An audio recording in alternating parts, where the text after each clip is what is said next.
Nah, kalau yang di ruangan ini bersiap semuanya anak kita supaya ini yang terbaik untuk anak kita gitu ya Bu ya, dengan kepercayaan masing-masing. Berdoa menurut agama kepercayaan masing-masing. Selamat datang untuk Bapak Ibu yang terhormat, baik yang tadi. Oke. Nah, acara hari ini juga Dapodik sama yang di KUSM lalu admin saya mau tanya langsung nih karena ada beberapa informasi, ada yang bilang daftarin yang gue yang ada 2 sistem, jadi kita tuh dan bukan pasangan sistem. tapi dapat informasi dari adminnya enggak gitu, jadi mau Nanti hari ini dan kita mulai dari jauh-jauh juga. Jadi boleh tahu nih, hari ini kita akan bahas apa aja sih Bu? Sebetulnya kapan tanya jawab seperti ini kayaknya nggak cukup sekali juga sih gitu ya. Sekarang Isinda mau tanya kabarnya teman-teman. Selamat pagi semua, apa kabar? Baik. Selamat pagi Nara, apa kabar? Baik. Mana gulung-gulungnya? Gulung-gulung. Lalu katakan baik. Baik. Selamat pagi Zenaya, apa kabar? Baik. Nama saya Sky. Coba.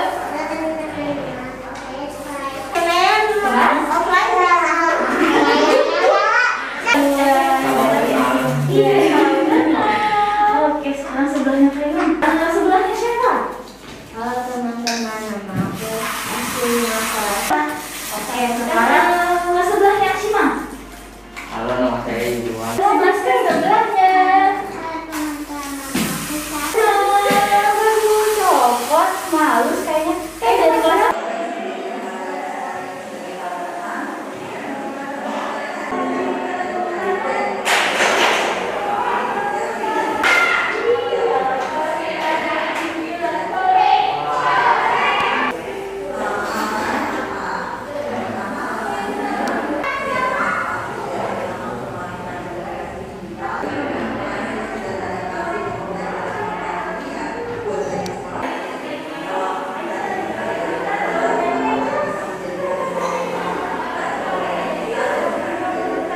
Kita menjawab yang ada di daerah, terima kasih pertanyaannya. Sekarang kita buka. Sudah cukup?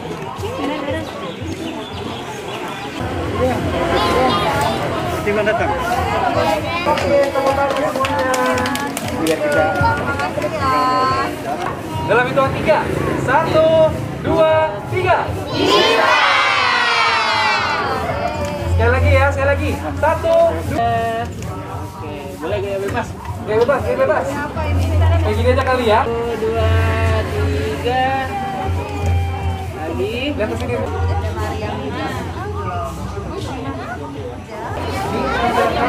Lokasi.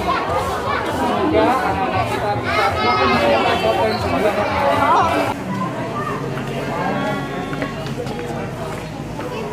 kayak sekolah anak SMM ya? Karena SMM ini kan inovatif ya, salah satu sekolah yang inovatif. Dia punya kurikulum blended learning di mana ada perpaduan kurikulum sekolah konvensional dengan sekolah homeschooling, maksud saya homeschooling. Itu sangat membantu anak saya untuk mendapatkan pendidikan yang sesuai dengan sesuai dengan minatnya, sesuai dengan waktunya juga fleksibel, sehingga saya merasa bahwa SMM ini cocok gitu untuk saya. Selain itu saya ibu kerja, saya itu bisa mengatur waktu untuk sekolah anak saya di hari Sabtu ataupun hari Minggu, mendampingi dia baik sekolah daring maupun sekolah offline. Saya senang sekali akhirnya dibuka kelas offline karena saya ikut dari tahun lalu. Di tahun lalu itu hanya ada daring saja. Lalu di tahun ini akhirnya ada sekolah offline dibuka hub gitu di Bekasi, di tempat saya tinggal, sehingga anak saya tuh bisa merasakan experience bagaimana sih sekolah yang sebenarnya gitu. Dan ini pun sekolah offline sesuai dengan kebutuhannya dia, jadi nggak harus setiap hari, nggak harus dari pagi sampai sore, tapi dia bisa merasakan experience dengan senang gitu. Dia cukup waktunya gitu, cukup harinya gitu. Ya, selain protokolnya juga bagus, sebelum pertemuan tatap muka dilakukan itu kita semua mengisi form dan memastikan bahwa setiap orang tua murid itu sudah melakukan vaksin minimal 1 kali vaksin. Jadi menurut saya nggak ada kekhawatiran akan kondisi pertemuan tatap muka di sini gitu. Anak saya jauh lebih happy dalam belajar karena banyak hal di sini yang benar-benar praktikal gitu di kehidupan sehari-hari gitu, dan saya pun tuh bisa mengajarkan dia tuh gak harus sesuai sama konteks di textbook gitu, tapi saya bisa improvisasi, anak saya juga bisa belajar tapi dia sambil bermain gitu, bisa belajar dengan kehidupan sehari-hari di rumah gitu, dengan apapun yang ada di rumah tuh bisa menjadi sebuah pelajaran buat dia. Apa sih harapan Ibu terhadap pendidikan di Indonesia, Bu? Saya harap pendidikan di Indonesia bisa berpihak kepada anak-anak ya. Maksudnya kayak SMM ini gitu, berpihak pada anak, bisa melihat kebutuhan anak itu apa dan memaksimalkan potensi anak-anak di Indonesia itu seperti apa, sehingga ketika dewasa mereka nggak terjadi kebingungan gitu seperti generasi saya sebelumnya. Baik. SMM berdiri.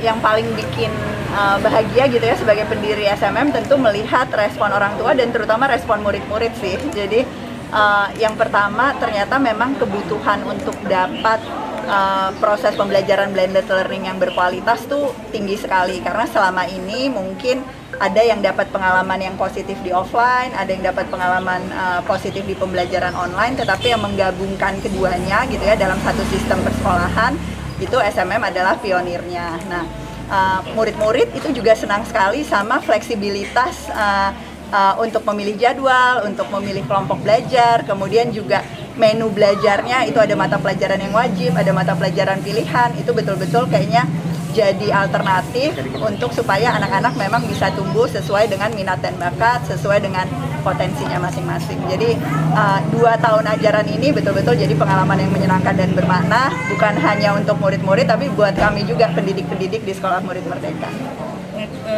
Kenapa blended learning itu saat ini menjadi sesuatu yang signifikan di masa-masa pandemi terutama? Iya, blended learning sebetulnya penting dan harus jadi bagian dari ekosistem pendidikan Indonesia, bukan hanya karena pandemi sih. Jadi Sekolah Murid Merdeka juga didirikannya sebelum pandemi, Oktober 2019, walaupun memang tahun ajaran pertamanya di Juli 2020 itu sudah dalam kondisi pandemi. Nah, tetapi saya tuh yakin banget bahwa memang sekolah itu harus terintegrasi digital. Anak-anak kita itu harus bisa menunjukkan kompetensi baik di dunia nyata maupun di dunia maya, dan pembelajaran campuran, blended learning itu sesungguhnya bukan cuma soal online dan offline sih, tetapi soal berbagai metode pedagogi gitu ya. Jadi ada yang memang anak belajar sendiri, pembelajaran mandiri, self-paced, ada yang interaksi 2 arah gitu ya, asinkronus atau sinkronus. Kemudian ada metode yang anak belajar dalam kelompok besar dan sebagainya. Nah, itu semua dikombinasikan di kurikulum Sekolah Murid Merdeka. Nah, jadi blended learning ini jadi pengalaman belajar yang pada akhirnya bisa membuat anak kompetensinya tumbuh dan membuat proses belajar itu terpersonalisasi, bukan hanya proses belajar yang standar sama rata untuk masing-masing anak. Oke, SMM Hub itu adalah lokasi-lokasi di mana murid-murid Sekolah Murid Merdeka itu bisa dapat pengalaman untuk pertemuan tatap muka. Nah, murid-murid SMM ini sekarang tuh udah ada di banyak sekali kota. Jadi di semua provinsi di Indonesia sudah ada, bahkan ada yang sudah belajar di Sekolah Murid Merdeka dari 30 negara.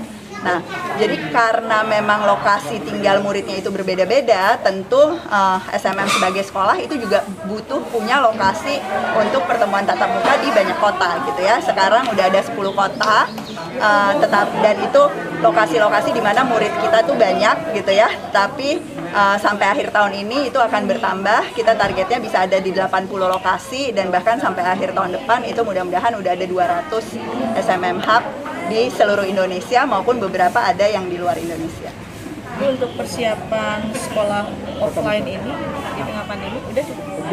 Ya, di tengah pandemi ini apa aja yang sudah dilakukan? Oke.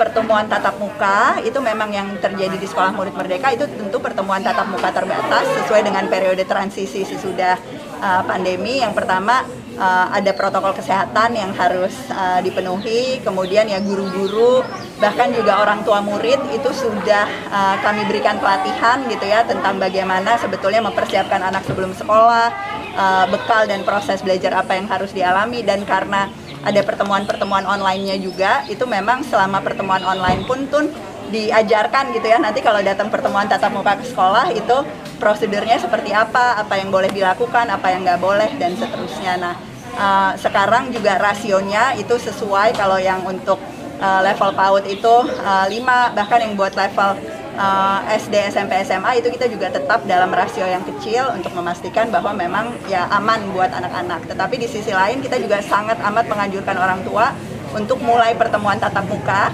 karena kita tahu bahwa murid-murid tuh butuh gitu ya. Jadi selain pembelajaran online yang berkualitas, kalau dia datang untuk pertemuan tatap muka, itu ada kesempatan belajar yang berbeda, berinteraksi dengan teman sebaya dengan cara yang berbeda. Jadi mudah-mudahan juga makin banyak murid-murid yang mengikuti pertemuan tatap muka terbatas di periode ini.